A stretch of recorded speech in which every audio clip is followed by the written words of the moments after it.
Bonjour à toutes, bonjour à tous. Le président de la République attendu à Vesoul demain. Emmanuel Macron va se rendre en Haute-Saône à quelques jours du lancement du Salon de l'Agriculture. L'occasion pour le chef de l'État de rencontrer et de soutenir les professionnels du monde agricole gravement touchés dernièrement par l'épidémie de dermatose nodulaire et par la signature de l'accord de libre-échange avec le Mercosur.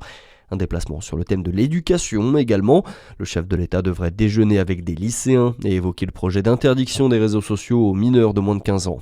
Une manifestation à la mi-journée dans le centre-ville de Dijon. Le syndicat Solidaire en Côte d'Or appelle à se mobiliser boulevard de la Trémouille, juste en face de la permanence de la députée socialiste Océane Godard. Objectif, dénoncer le budget porté par le gouvernement et le silence des élus socialistes qui le soutiennent.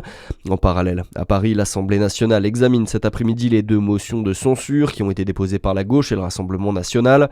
Sébastien Lecornu a dégainé le 49.3 vendredi matin sur l'ensemble du projet de loi de finances.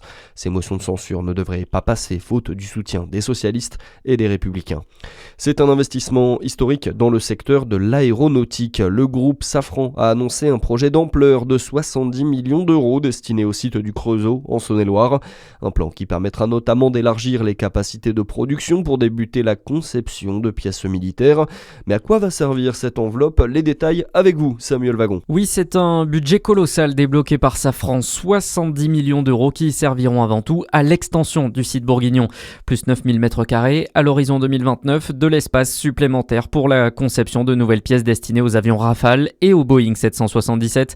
Le site s'ouvre donc au marché militaire et fabriquera désormais des pièces spécifiques du M88, le moteur de ces avions de combat.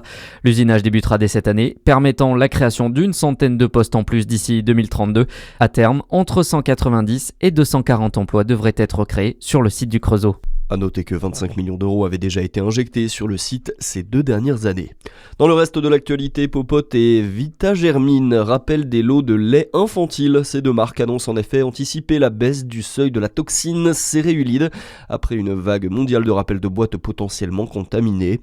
Vendredi, le ministère de l'Agriculture a annoncé qu'il allait imposer à l'ensemble des fabricants français de lait infantile un seuil limite plus strict pour la toxine.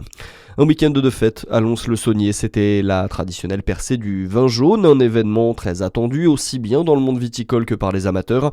Et pour l'occasion, 20 000 personnes se sont joints aux festivités dans les rues de la cité jurassienne. Et puis en basket, la très belle soirée pour la JD à Dijon. Hier, face à l'Asvel, les Dijonais n'ont pas balbutié, se sont imposés à domicile.